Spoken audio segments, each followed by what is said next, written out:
후 마가복음 16장 5절 무덤에 들어가서 흰옷을 입은 한 청년이 우편에 앉은 것을 보고 놀라매 그 흰옷을 입은 청년은 천사입니다. 예수님을 수종들며 받드는 천사입니다. 예수님이 부활하시는데 예수님을 받들고 있는 천사가 그 여자들 눈에는 청년으로 보였습니다. 그 옷이 그렇게 희게 보일 수가 없었습니다. 아주 깨끗하고 휘황찬란했습니다. 천사들도 영이기 때문에 사실은 옷을 안 입습니다. 그러나 옷을 입은 청년으로 보여지는 것입니다. 10. 누가복음 24장 4절 이를 인하여 근심할 때에 문득 찬란한 옷을 입은 두 사람이 곁에 섰는지라. 그런데 보는 면이 다릅니다. 저 사람은 하나로 보고 이 사람은 둘로 보듯이 보는 것이 다릅니다. 코끼리를 놓고서도 보는 면이 다르지요. 이 사람은 배를 보고 저 사람은 코를 보고 다리를 보고 어떤 사람은 등을 보고 와서 이야기하는 그런 식입니다. 다 같은 한 사역의 한 내용이지만 그 본면이 좀 다릅니다. 마가복음 16장 5절에 그 사람은 한 청년을 보았고 누가복음 24장 4절에는 두 사람을 보았다고 했습니다. 아주 휘황찬란한 옷을 입었는데 두 사람이 섰다고 했습니다. 하나는 머리편에 있고 하나는 발편에서 예수님이 누우신 그 자리에 섰으며 휘황찬란한 옷을 입었는데 보니 두 사람이라는 것이지요. 이것은 천사들입니다. 그래서 보는 면이 다르다는 것을 말한 것입니다. 11. 요한복음 20장 12절 흰 옷 입은 두 천사가 예수의 시체 뉘었던 곳에 하나는 머리편에 하나는 발편에 앉았더라. 이것 보십시오. 하나는 머리편에 하나는 발편에 이것을 아셔야 합니다. 12. 사도행전 1장 10절 올라가실 때에 제자들이 자세히 하늘을 쳐다보고 있는데 흰 옷 입은 두 사람이 저희 곁에 서서 이 말씀은 예수님께서 승천하실 때입니다. 또 두 천사가 흰 옷을 입고 나타났습니다. 이 두 사람이 성도들과 제자들 옆에 서 있었습니다. 누구일까요? 천사들입니다.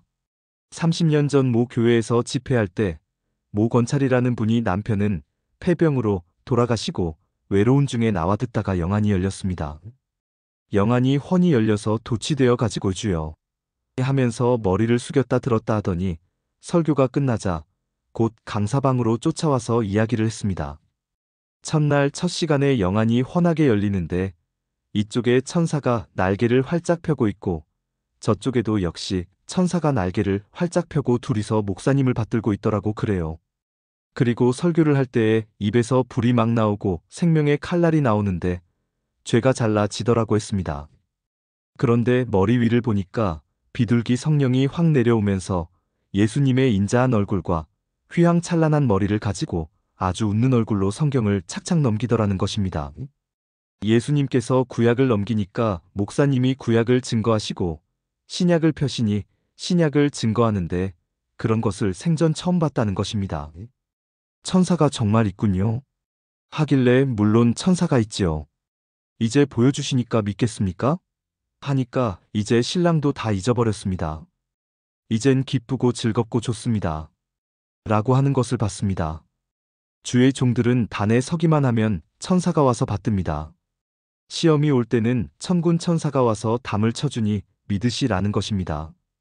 열왕기하 6장 17절 기도하여 가로되 여호와여 원컨대 저의 눈을 열어서 보게 하옵소서 하니 여호와께서 그 사환의 눈을 여심해 쳐가 보니 불말과 불병거가 산에 가득하여 엘리사를 둘렀더라. 게하시처럼 세상을 겁내지 마시고 엘리사 선지자처럼 믿고 기도하시길 바랍니다.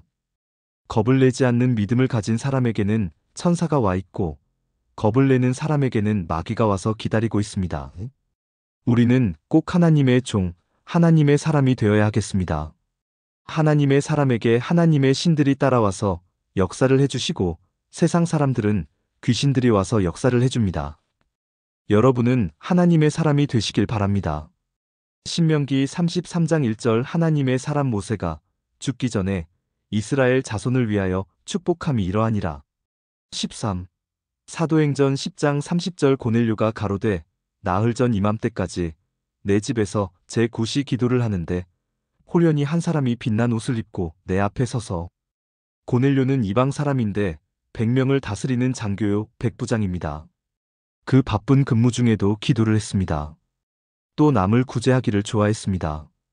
그때는 고넬료는 예수님을 모르고 그저 하나님만 섬기던 사람입니다. 기도와 구제가 상달되어 베드로 사도의 말씀을 통해 예수 믿게 하려고 흰 옷 입은 천사를 보냈습니다. 사도행전 10장 1절 가이사랴에 고넬료라 하는 사람이 있으니 이달리아데라 하는 군대의 백부장이라.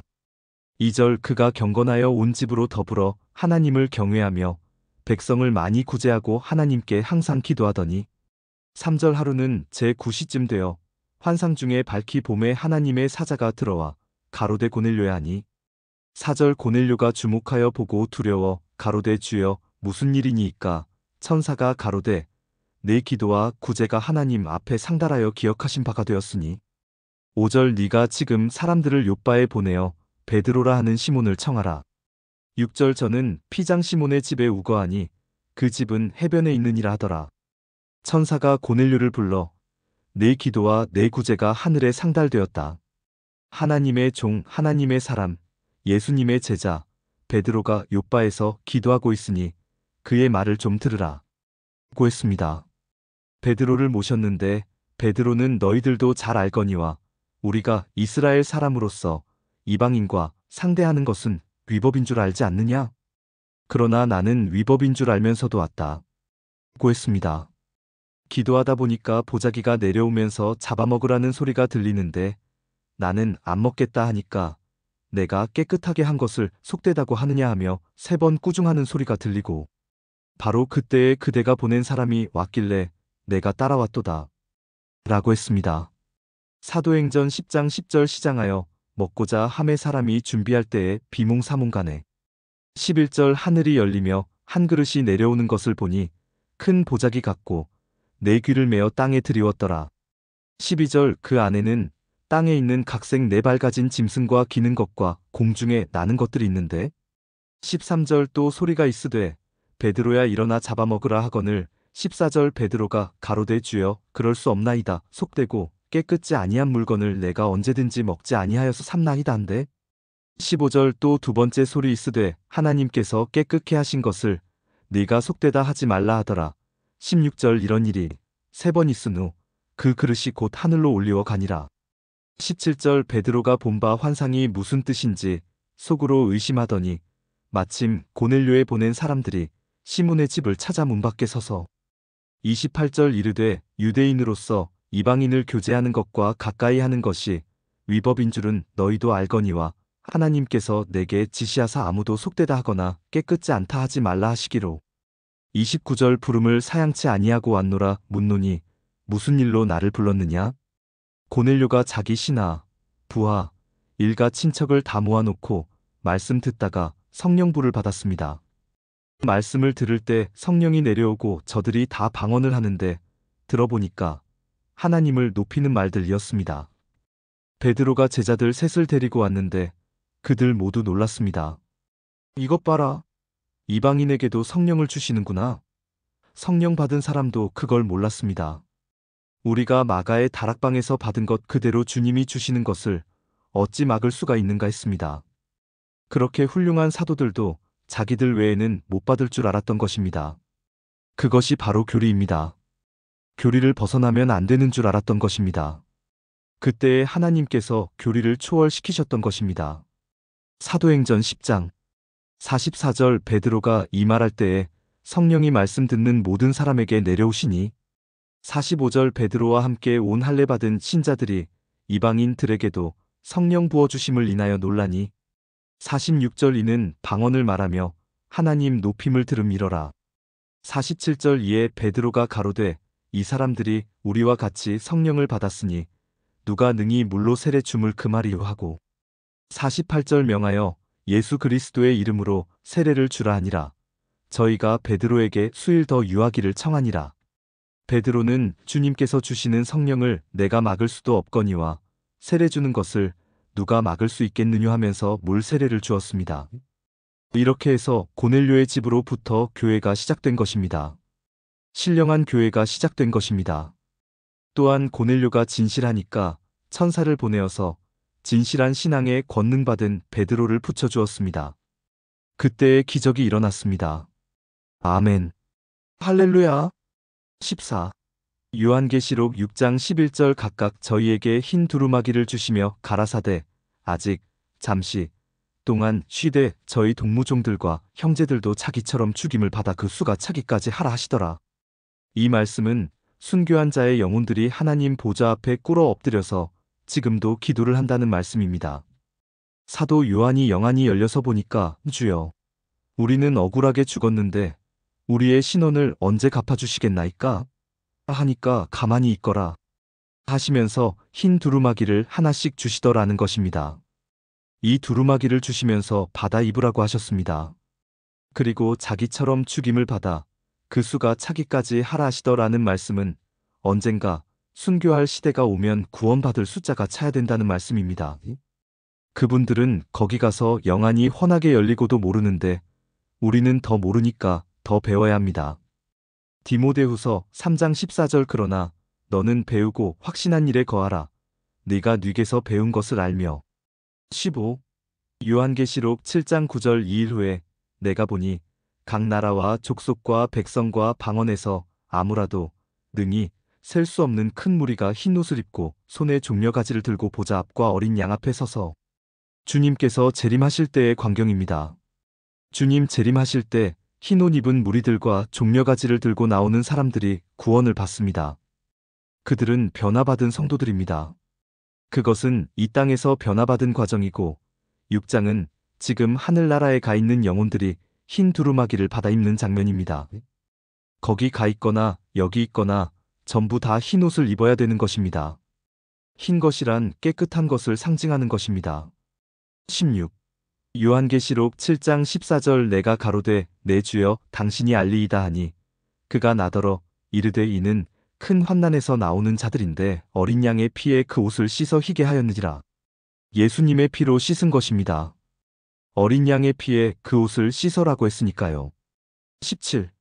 요한계시록 1장 14절 그 머리와 털의 희기가 흰 양털 같고 눈 같으며 그의 눈은 불꽃 같고 그 머리와 털의 희기가 흰 양털 같고 눈 같으며 라고 했습니다. 두 가지가 나옵니다. 양털 같다는 말은 신앙생활을 멋지게 했다는 소리이고 항상 하나님 말씀과 은혜로 능력을 입혀주시기 때문에 덮음을 받았다는 것, 보호를 받았다는 것, 그리고 자기 양털은 자기 몸에서 나야 되는 것이니 생활을 멋지게 했다는 것입니다. 얼마나 멋지게 되어 있습니까? 믿음과 행함이 병행이 되어 있습니다. 그냥 믿음으로만은 아닙니다. 믿음이 있다면 행함이 따라야 하는 것이니까요.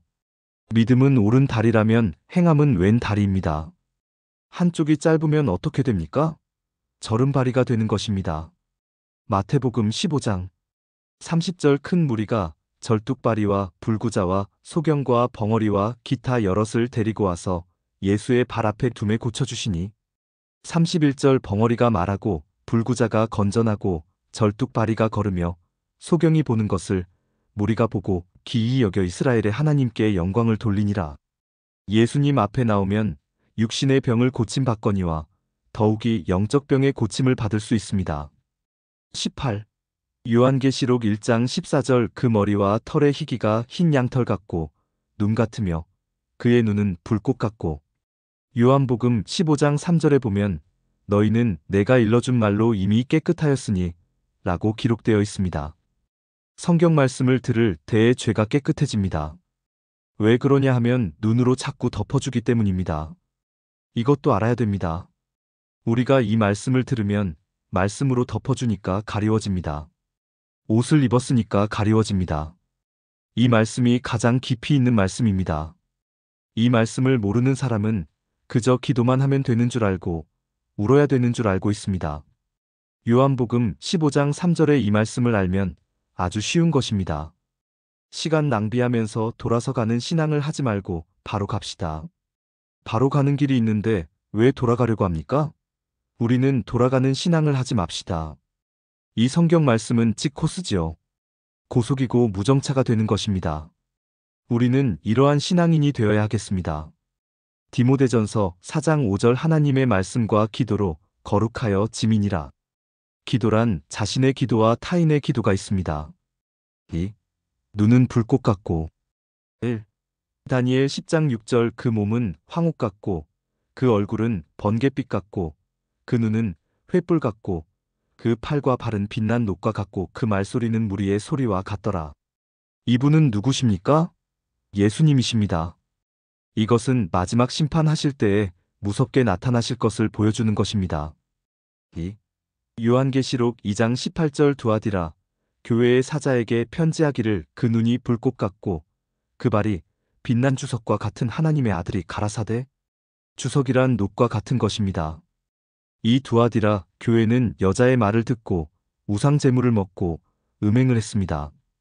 요한계시록 2장 20절 그러나 내게 책망할 일이 있노라 자칭 선지자라 하는 여자 이세벨을 내가 용납함이니 그가 내 종들을 가르쳐 꾀어 행음하게 하고 우상의 제물을 먹게 하는도다. 예수님께서 노발대발하셨습니다. 참 무섭습니다. 그리고 이 주석 같은 발로 밟아 죽이려고 하시는 이 장면은 또 얼마나 무섭습니까? 다니엘 10장 6절에서는 그렇게 나타날 것을 보여준 것이고 지금 두아디라 교회에서는 나타나시는 장면입니다. 이것을 알아야 됩니다. 예수님께서 사랑이라고 해서 교회마다 똑같은 모습으로 나타나시는 것이 아니라 아주 기분 좋게 나타나시는 교회가 있고 사랑으로 나타나고 능력을 가지고 나타나시는 교회가 있고 응답을 가지고 나타나시는 교회가 있고 어느 교회는 이 주석 같은 발로 밟으려고 하시는 것입니다. 왜 그럴까요? 그 그릇대로 하는 것이니까 그렇습니다. 이런 것을 잘 알면 되는 것입니다. 이 말씀의 제목이 불꽃이니까요. 신앙의 불꽃에는 여러 가지의 이치가 있는 것입니다. 3. 요한계시록 19장 12절 그 눈이 불꽃 같고 그 머리에 많은 면류관이 있고 또 이름 쓴 것이 하나가 있으니 자기 밖에 아는 자가 없고 이분은 누구십니까? 바로 예수님이시지요. 그러면 작게는 더럽게 믿는 교회가 회개 안 하면 밟아버리겠다는 소리이고 크게는 마지막 심판을 하신다는 뜻입니다. 믿지 않으니까 할 수 없이 심판하실 수밖에 없는 것이지요. 기회를 주었는데도 회개를 안 하니까 할 수 없는 것입니다. 요한계시록 2장 21절 또 내가 그에게 회개할 기회를 주었으되 그 음행을 회개하고자 아니하는도다. 22절 볼지어다 내가 그를 침상에 던질 터이요 또 그로 더불어 간음하는 자들도 만일 그의 행위를 회개치 아니하면 큰 환난 가운데 던지고 23절 또 내가 사망으로 그의 자녀를 죽이리니 모든 교회가 나는 사람의 뜻과 마음을 살피는 자인 줄 알지라 내가 너희 각 사람의 행위대로 갚아주리라. 4. 요한계시록 1장 14절 그 머리와 털의 희기가 흰 양털 같고 눈 같으며 그의 눈은 불꽃 같고 요한계시록 7장 14절 하반절을 보면 어린 양의 피에 그 옷을 씻어 희게 하였느니라 라고 나와 있습니다. 본문 요한계시록 1장 14절에는 머리와 털의 희기가 흰 양털과 같으며 라고 되어 있고 또 그 다음에는 그의 눈은 불꽃 같고라고 기록되어 있습니다. 그러므로 말씀을 첨부해 드릴 것이 있습니다.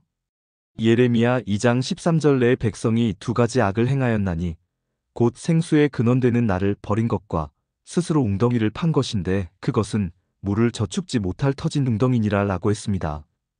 예레미야 2장 13절 두 가지 악. 첫째는 생수의 근원 되시는 하나님과 예수님을 버리니까 불꽃 같은 눈으로 오시는 것입니다. 그리고 주석 같은 발로 밟습니다. 두 번째는 이 마음들이 세상으로 터져서 들으면 다 새버리고 마는 것입니다. 그러니까 터진 웅덩이이기 때문에 진리의 물이 없으니 심판을 받는 것이죠. 기도주여, 나의 터진 웅덩이를 성령의 불로 용접해 주시옵소서. 말씀으로 떼어 주시옵소서. 아주 멋지게 다 예언되어 있는 것을 모두 모릅니다. 바로 이 말씀을 공부하는 것은 터진 마음, 뚫어진 마음을 떼우는 것입니다. 세상으로, 죄악으로 뚫어진 마음들을 떼어야 됩니다. 세상식으로 말하자면 여자가 다른 남편을 두려고 하고 남편이 다른 여자를 두려고 하면 뚫어진 마음입니다. 그 뚫어진 마음을 떼어야 행복합니다. 그걸 안 떼우다가는 신세를 망치고 맙니다. 한 가정을 망쳐버리는 것이죠. 이것은 바로 터진 웅덩이입니다. 하나님의 말씀을 듣지 않는 증거이지요. 하나님만 잘 믿으면 그럴 수가 있겠습니까? 그런데 하나님을 믿으면서도 마음이 터진 사람, 터진 웅덩이의 사람이 있습니다. 물을 담으나 마나 다 새버리고 마는 것입니다. 샘의 근원 되시는 하나님과 예수님을 잊어버리고 말씀을 안 들으니까 안 되는 것입니다. 이제 우리 주님의 그 눈이 불꽃 같다는 것이 무엇을 뜻하는지 잘 알았을 것입니다. 이 말씀들을 머리와 마음속에 깊이 간직하셔서 우리 주님께서 사랑해 주시고 위로해 주시고 복 주시고 구원해 주실 맑고 아름다운 눈의 모습으로 우리에게 나타나실 수 있도록 말씀 청종하고 순종을 잘 해야 합니다. 히브리서 5장 8절 그가 아들이시라도 받으신 고난으로 순종함을 배워서 9절 온전하게 되었은즉 자기를 순종하는 모든 자에게 영원한 구원의 근원이 되시고 아멘.